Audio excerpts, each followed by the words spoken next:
Cool. Okay, so yeah, bring yourself into child's pose.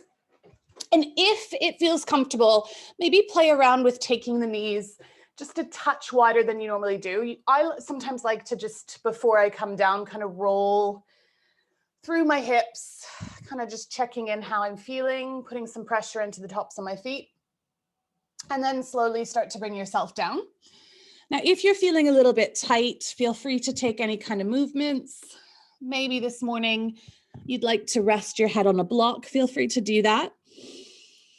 And just start with the elbows down, the forearms down, maybe even creating a little pillow with your hands and taking your forehead onto your hands.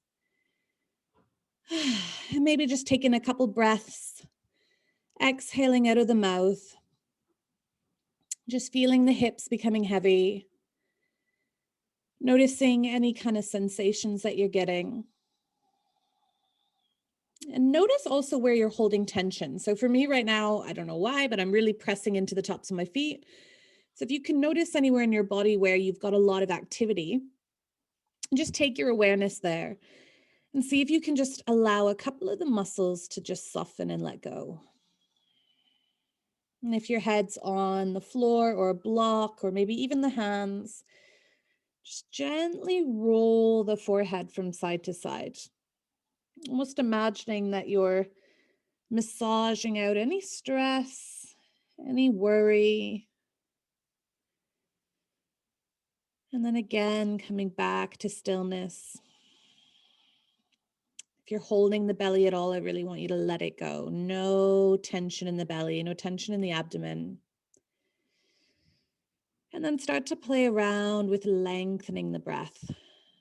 So taking some nice long juicy inhales, feeling the back body rising and expanding.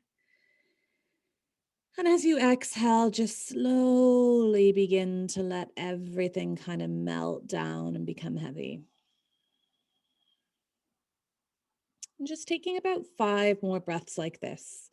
So keeping the body as still as you can, but working on deepening those inhales, deepening those exhales. Really just exploring the capacity of your breath, the capacity of that thoracic chamber.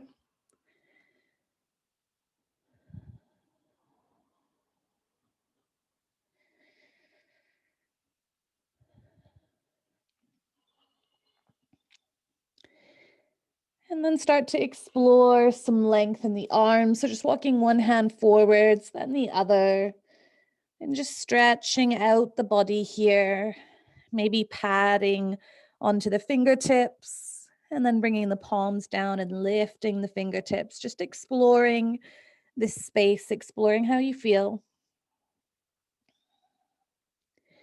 And then keeping the right hand where it is, we're going to take that left arm threaded underneath, taking our left ear onto the mat, and just kind of collapse into this, opening up the front of that left shoulder. Maybe exploring walking the right hand a little bit over to the left. This is going to give you a deeper stretch on that right side.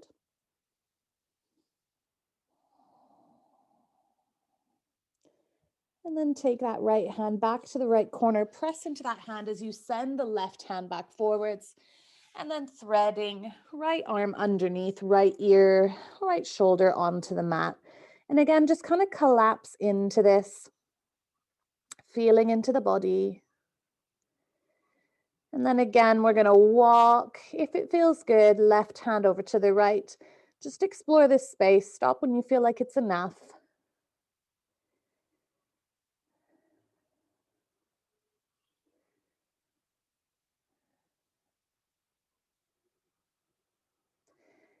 And then slowly walk that left hand back to the left corner, bringing that right hand back to meet it.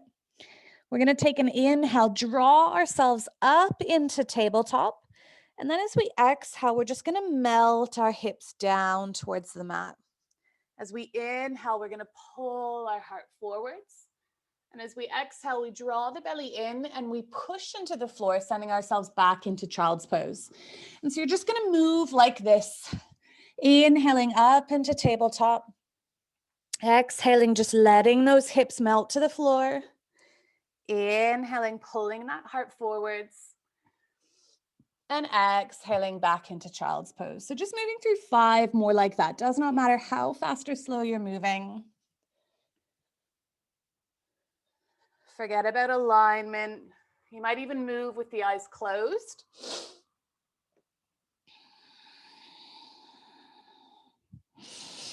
And you can really try to get that body almost like a wave or water, trying to soften out all the edges, moving in a really organic manner. As if there's no stopping, you're just this continuous wave, flowing, moving, changing.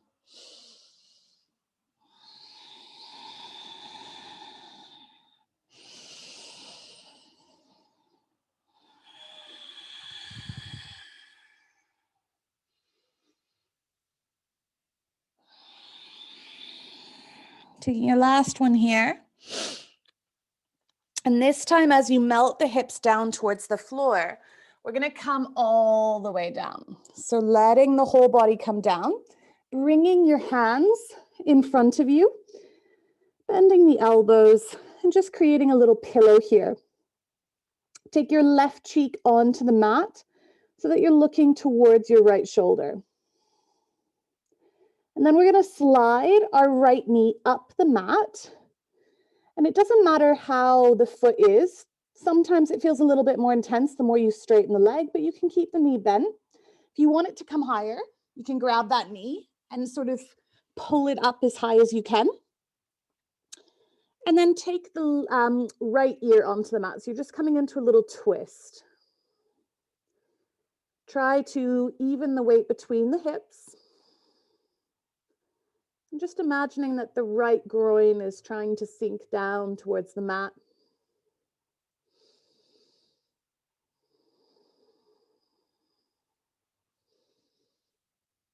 This is a really nice kind of passive stretch. It's a modified pigeon pose, really simple variation of it.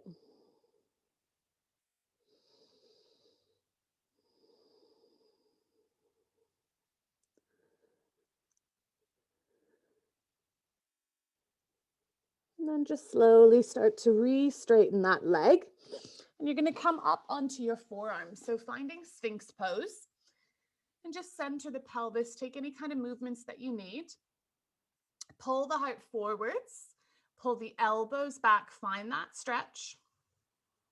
And then from here, start to bend that right knee. From here, you're going to reach back, grab the right foot with the right hand, and then start to work on pulling that foot down to the outside edge of the butt cheek. See if you can stay high on the left elbow. You might turn the left hand slightly in and just keep trying to ease that foot down. Now, if you are very open in the shoulder, you might try to flip the grip. This is where you grab underneath the foot. I don't really have that full mobility. I'm kind of halfway there. So you can explore that. Deep stretch on the front of the quad. The higher you lift the chest, the more that stretch is going to deepen.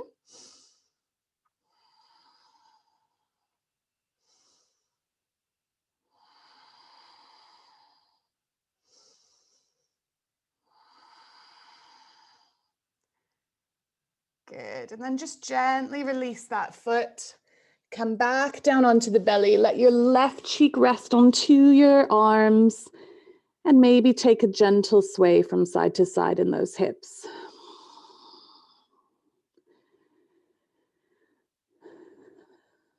And just settling here. And then when you're ready, you're going to slide that left knee up the mat. So if again you want to grab that leg, you can help it forwards. And then if it feels okay, you're going to take your right cheek onto the mat. So you're coming into that little twist, trying to send both hips down towards the mat.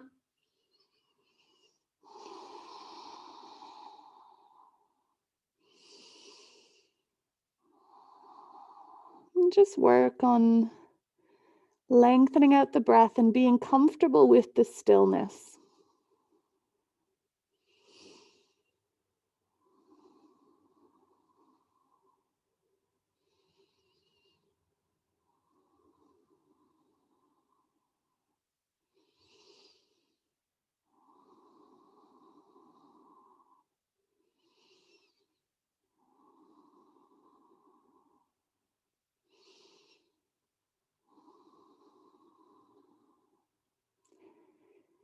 And then slowly start to re-straighten that leg, sending it behind you, coming onto those forearms again, maybe lifting the belly and the pelvis off the mat just to realign, pulling the heart forward, sending the elbows back, finding that nice curve in that Sphinx pose. And then that left knee starts to bend. So right arm is going to stay where it is. You're going to reach around, grabbing that left foot with the left hand, and then attempting to pull that left shoulder back forward so it's in line with the right. Pulling down the foot, seeing how far you can go. Again, if you want to work on trying to get the elbow up, maybe flipping the grip if it's there for you. Just breathing here. Finding that stretch in the front of the left quad.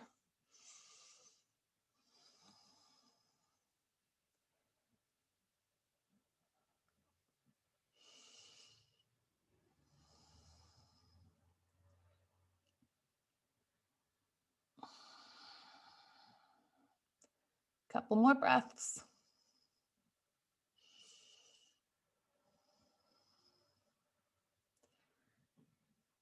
Nice. Slowly start to release that foot. Take the hands onto the floor and just push yourself into a closed child's pose. So knees together. Slowly start to melt the belly over those thighs. You're going to slide the hands behind you. Palms face up, bringing the head either onto a block or the floor, and then just rounding the whole back. So coming into this kind of tiny egg position.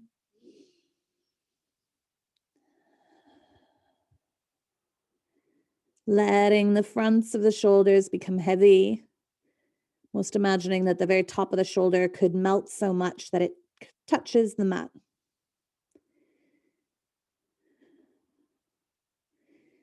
And then start to walk those hands forwards.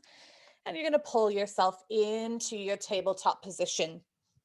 So knees coming nice and wide, fingers spread wide, finding that activation, lengthen from the tailbone to the crown of the head. So just find that nice elongation of the spine. You're going to keep your right hand where it is, and we're going to lift our left hand up to the sky. Reach as high as you can, and we're just going to take another twist here, bringing that arm underneath you, and then lifting all the way back up. So just moving through two more like this. Exhaling underneath. Inhaling, taking it back up. One more, exhaling underneath. Inhaling, taking it back up. And then placing that hand onto the mat. We'll go straight to the other side. Left hand stays put. Inhale, right hand comes high. Exhale, thread and hover. Moving two more with your own breath.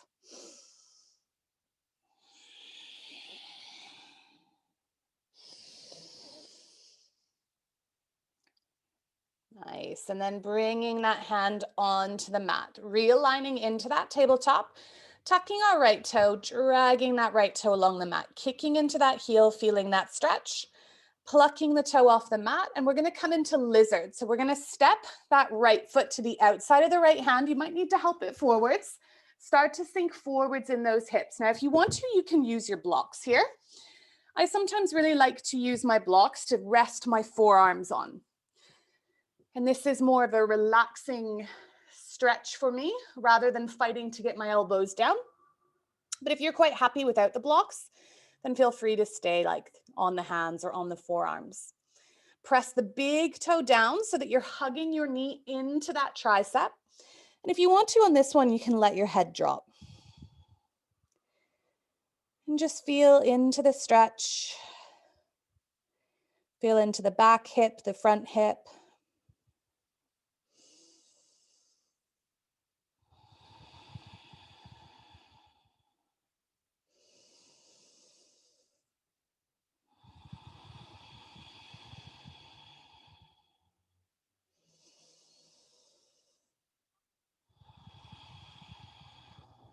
Focus on elongating those exhales again.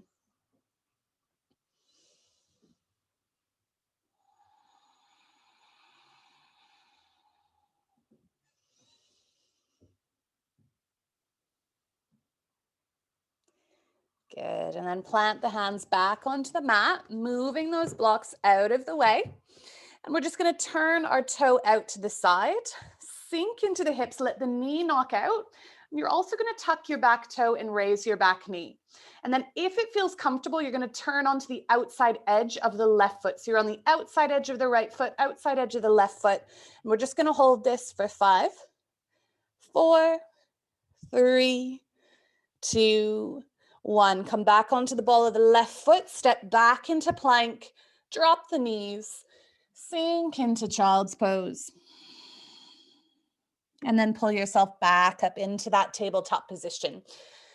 So getting ready to take it on the other side, we tuck our left toe, drag that left toe behind us, find that stretch in the hamstring first, and then step that foot to the outside of the left hand. Again, grabbing those blocks if you were using them, making sure that that knee isn't overshooting the ankle.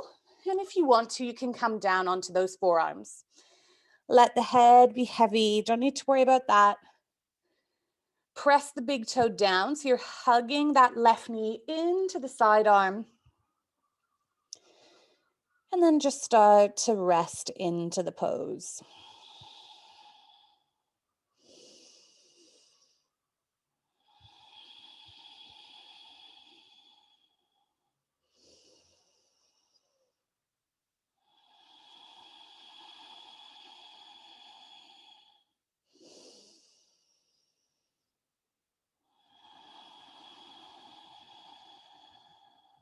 Five more breaths here.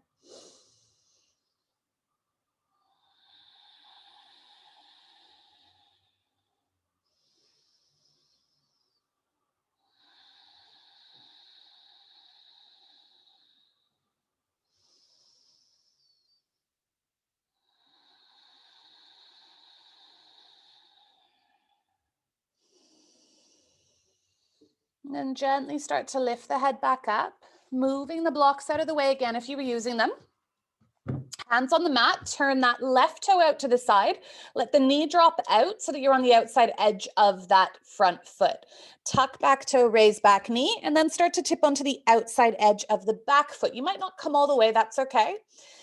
And just allow the hips to be heavy. We stay here for 5, 4, 3, 2, 1. Come back onto the ball of the right foot, stepping that left foot to meet it. Find plank. Drop the knees. Sit back into child's pose. Take a breath here. And then pull yourself back up into tabletop. Okay, so we're going to come into a series of poses now that you might need your blocks for. Okay, they're going to be a little bit of longer holds. The first one is going to be hero pose. Sometimes it's called saddle pose. So what you want to be doing is taking the heels to the outsides of the butt, and you're trying to get the butt to sink to the floor. Now, if you can see, my butt's a little bit off the mat. This is a particularly difficult pose for me, so I tend to stay in this pose with a block under my bum. Now, there are lots of different variations that you can come into with this pose. Option 1, block under the bum, stay put. Option 2, block on the floor, stay put. Option 3, dropping back onto the forearms. Option 4, coming all the way down, arms over the head. I'm not going to come down because I probably won't be able to get back up. So we're going to stay in this pose for about 3 minutes. What I will say is if the knees or the ankles are really kind of hurting, don't come as low. Okay, use a block, take yourself up quite high.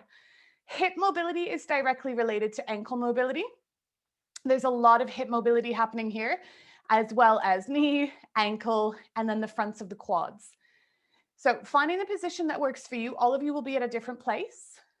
And then just let the hands either resting in the lap or taking them over the head if you're all the way down in that full position of the pose.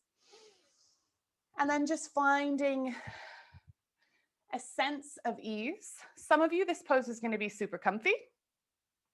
Others of you are going to be more like me, feeling this pose a lot more. Notice where the sensations are the strongest. Notice where you feel the tension the most.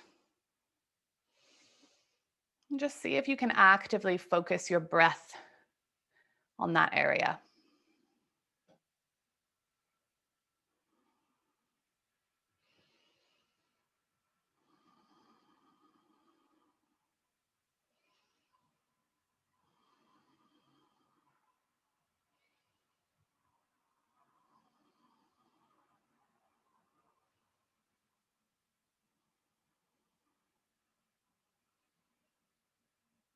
Really, we're just letting gravity do the work.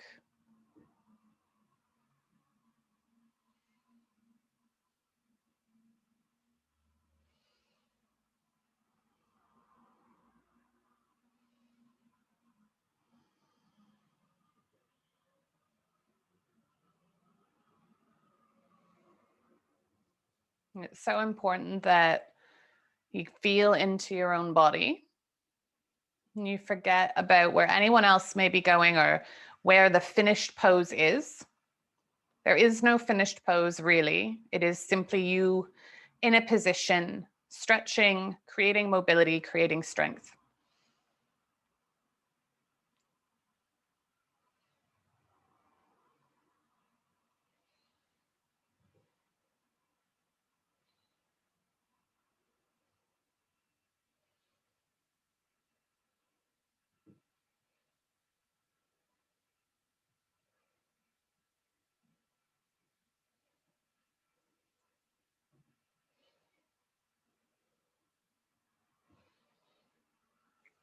One minute left.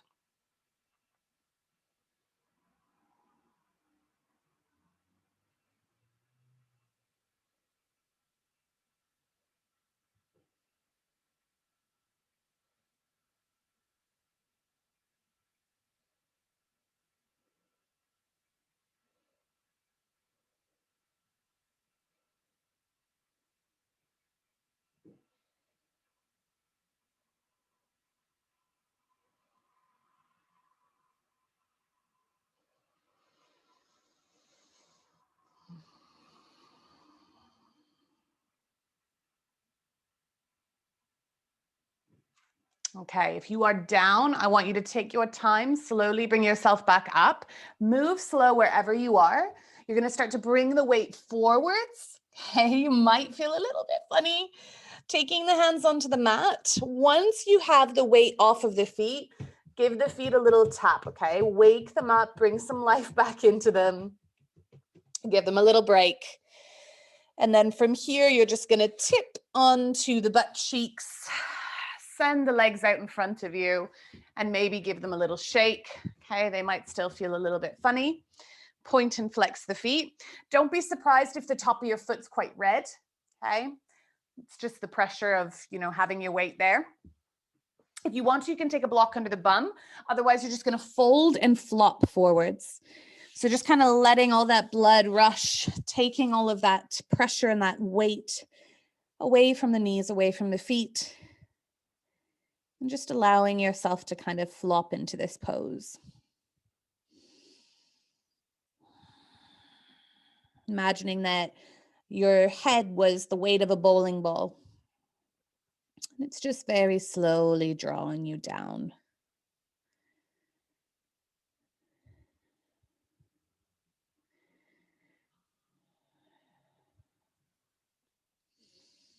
And then just walk the hands up the legs.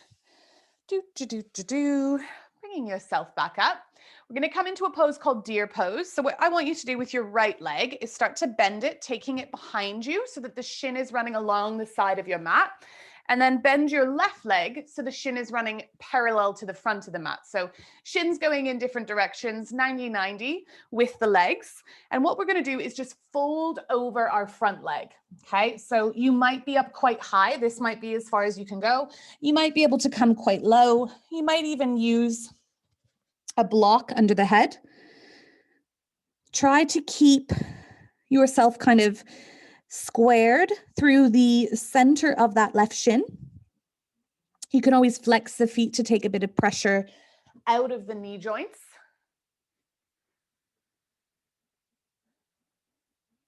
Again, just trying to be really heavy with the head. Finding that breath.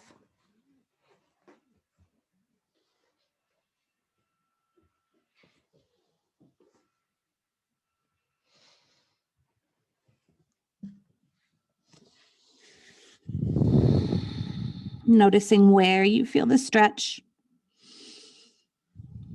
Most commonly felt in the outer side of the left hip. as you're bringing that leg into deep external rotation and deep flexion.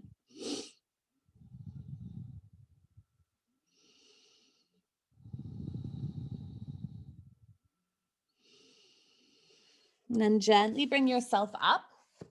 We're going to come into double pigeon. So this is another tricky one, another tough one. Your left shin isn't going to change, okay? You're going to keep your left shin where it is. Look at your left leg and make sure that your heel of your left foot isn't coming in towards the pelvis, okay? So have that foot at least 2 or 3 fists away from the pelvis.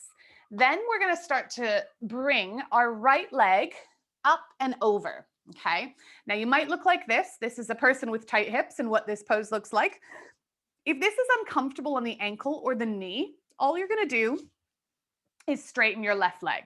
Okay, so if you can't hold the pose, straighten the left. Now you want both the legs to kind of be parallel on top of each other. Now, because I'm tight in my hips, I feel more comfortable with a block under my left knee. You can flex both the feet. Then we want to work on having a straight spine. So for me right now, I'm rounding like crazy. So I'm actually going to bring my hands behind me and straighten my spine.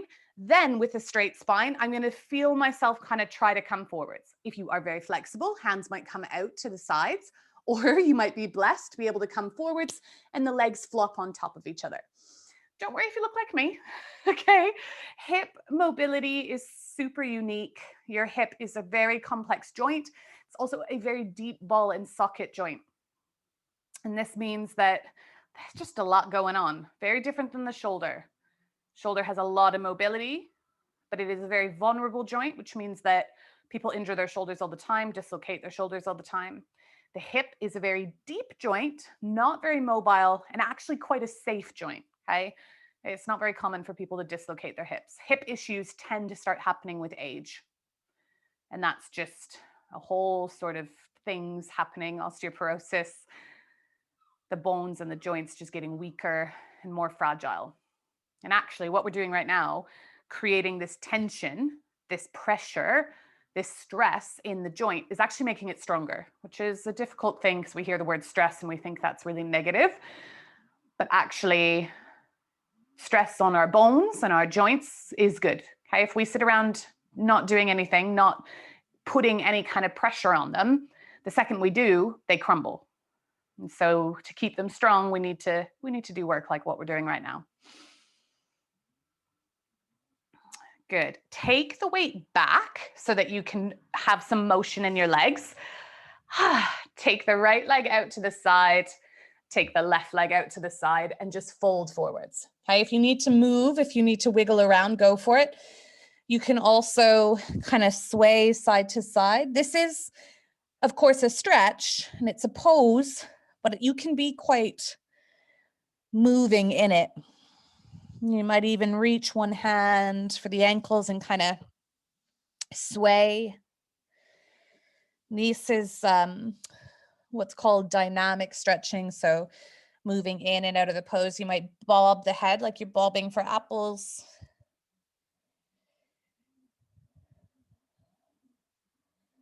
Good. And then slowly bring yourself back up.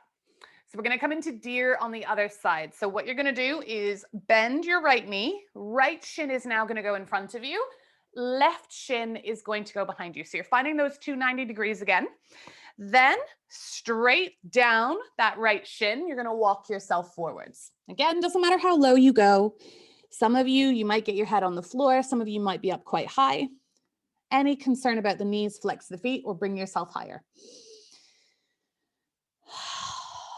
And then just let yourself settle here.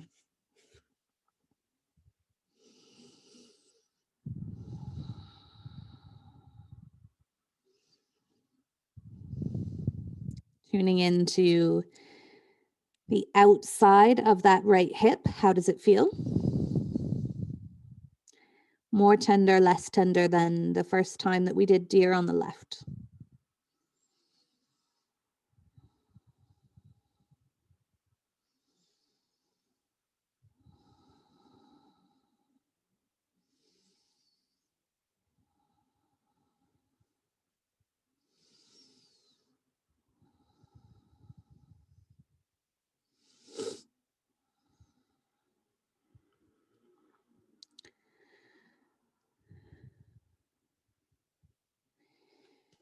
And then gently start to rise yourself back up.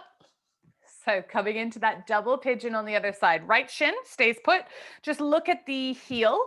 Make sure that that heel isn't coming in towards the butt. You want it, 2 or 3 fists away. Left leg, you're going to probably want to bring the foot onto the floor first, then start to take that hip in the opposite direction. Okay? Trying to get that ankle bone on top of the knee if you can. And then if you need those blocks, guys, feel free to use them, propping yourself up. Again, if it's too much, straighten the right leg. Then you want to straighten the spine. So for me, hands behind me, lengthening my spine. You might be out to the side.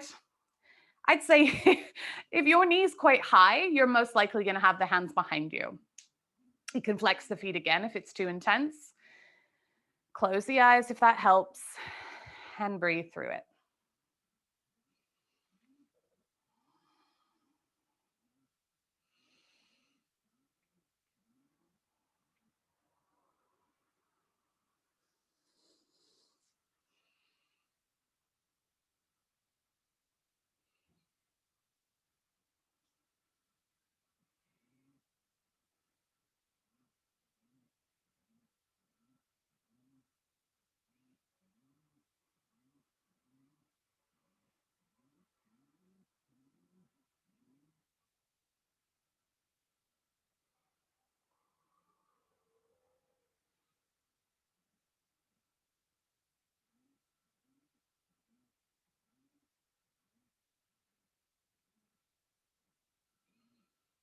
Five more breaths here. See if you can let a little bit of tension go. See if you can let your left knee come a little bit closer to the mat, a little bit closer to that bottom foot.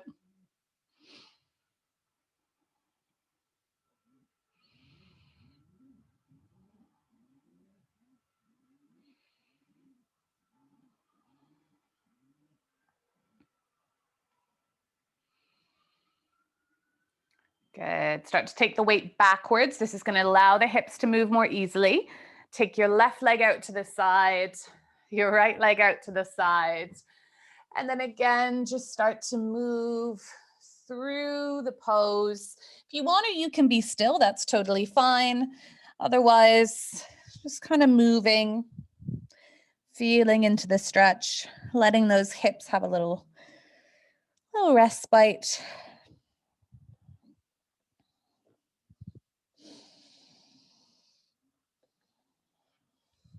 Nice. And then gently bringing yourself back up.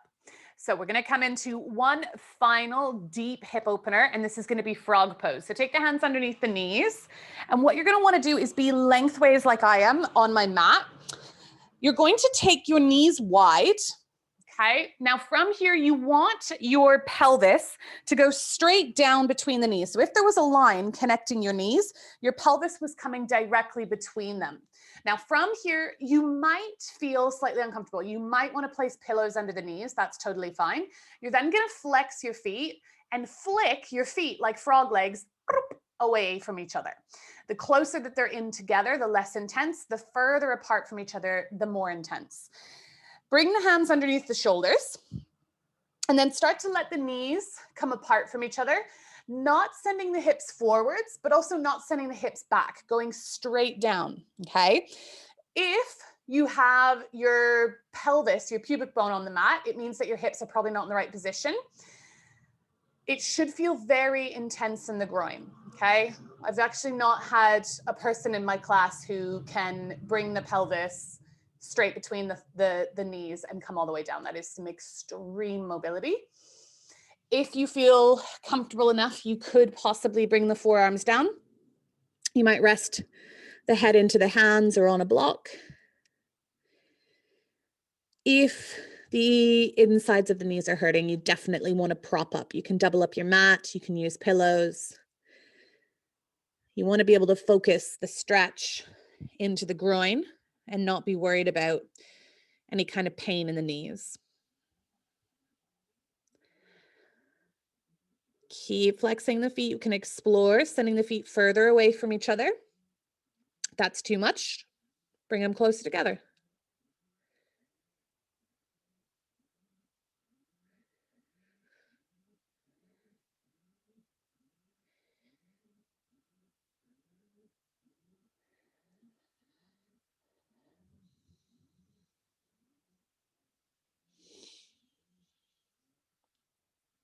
We'll just stay for 10 more breaths.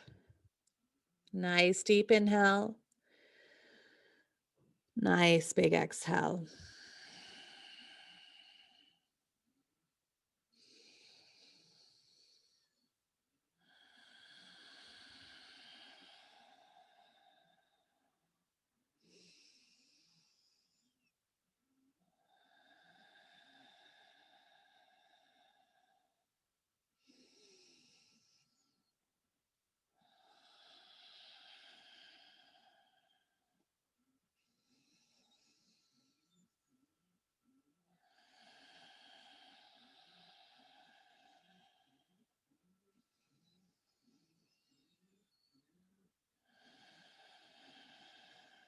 Last 5 breaths. Try and stay with it.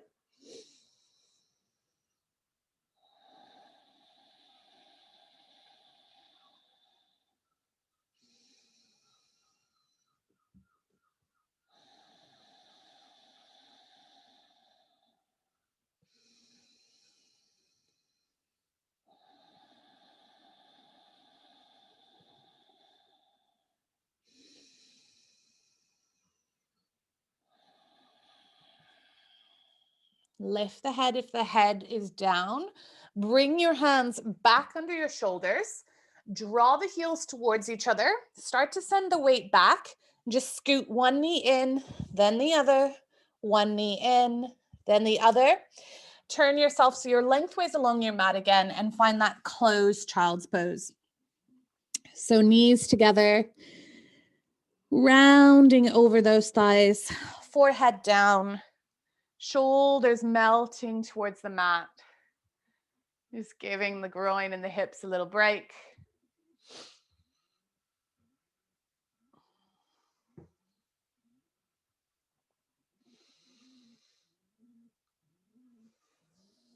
Good. Take the hands underneath the shoulders. Bring yourself so you're sitting on your heels. If this is too intense, sit on a block, or you can sit on the floor and just bring the hands together at heart center, interlacing the fingers. Bow the chin. Inhale, lift the chin, lift the chest. And as you exhale, just flip the palms round the back, push everything forwards.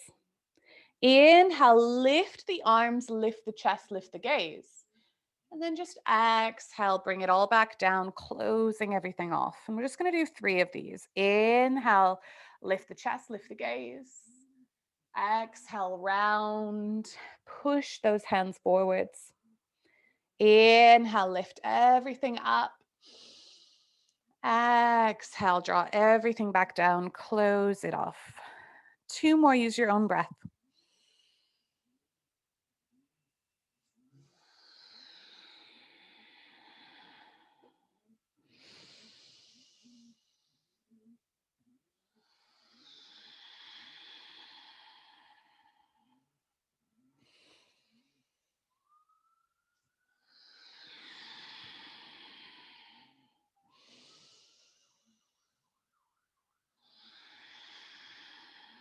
And once you finish that last round, just bring the hands onto the floor, tip onto one bum cheek or the other, and eventually bring yourself onto your back. Take your time. And when you get there, you're going to bring the soles of the feet together, finding a pose called Supta Baddha Konasana, and just interlacing the hands again, and just letting them rest on the belly. And just feeling the pressure of the hands on the belly. And then also the pressure of the belly in the hands as you inhale. So really try to interlace those fingers quite tightly. So there is a bit of resistance here. Inhaling, expanding into the belly, pushing into those hands. And exhaling, belly drops, hands become heavy. And with the knees opening to the sides, see if you can tune into more space, more openness in that area of the body.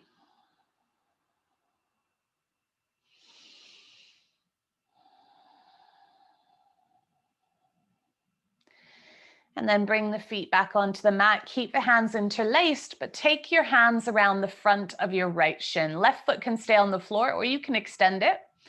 Bringing that right knee in towards the chest, point and flex the right foot. Roll the ankle a couple of times one way, and then the other way. And then holding that knee with the left hand, right hand will extend. We'll just take a nice little twist here. So dropping your right knee over to the left, let your right ear soften to your right shoulder. And just enjoy this twist, this unfurling.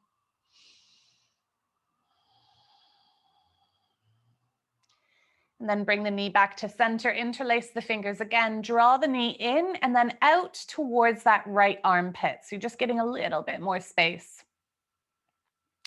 And then release the knee, place the right foot onto the floor, hands stay interlaced, hook onto that left leg. Right leg can stay bent or you can straighten it. Point and flex the left foot. Roll the ankle a few times one way. And then a few times the other way. Pulling that knee as tightly as you can in towards the center of the body. And then releasing that left hand, we draw that knee over to the right this time, letting left ear soften to that left shoulder, just enjoying that twist.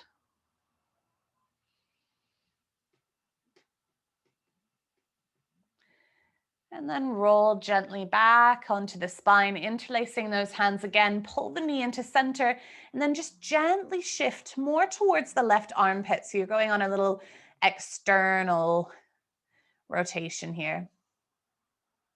And then just release, point both feet, keep the hands interlaced, flip the palms, take a nice big stretch, lengthen out the whole body.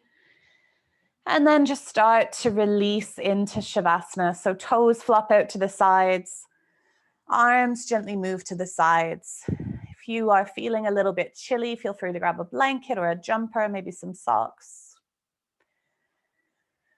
Moving any props out of the way. And just let the body release. There's nothing that you need to do now. We just simply find our corpse pose. And go into this little mini death, this saying goodbye to our practice and saying goodbye to whoever we were before we started our practice. And just spending some time in this moment before that rebirth where we continue with our day.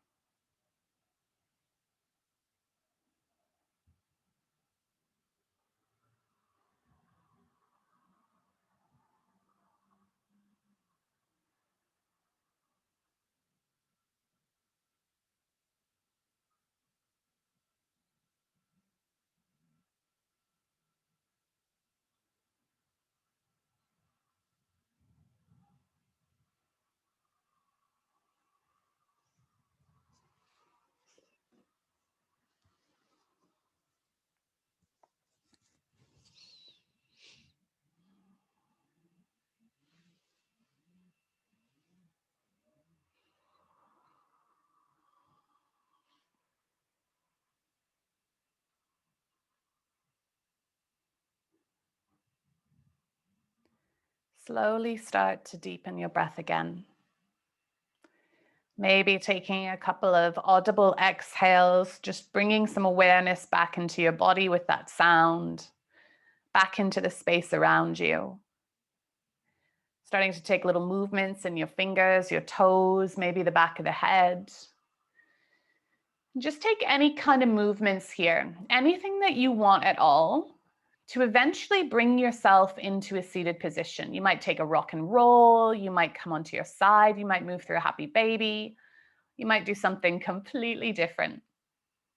Eventually, you'll bring yourself into a seated position with the hands on the knees, chin slightly tucked, belly remains soft. And just allowing the bones of the spine to stack, starting with the very top of the head. And just taking these last few moments to just scan, check in, take note. How are you feeling? Any small changes. And we take a big inhale together, our arms come high, and as the palms touch, we give ourselves a moment of gratitude, bringing the thumbs to the space between the brow for kindness in our thoughts, to the lips for kindness in our words, and then resting at heart center for you to carry kindness, compassion, and action through the rest of your day. Opening the eyes. Well done. Namaste. Well done. So if you have a lot of sitting to do today, hopefully the work that we've done will counteract that. Lots of hip opening.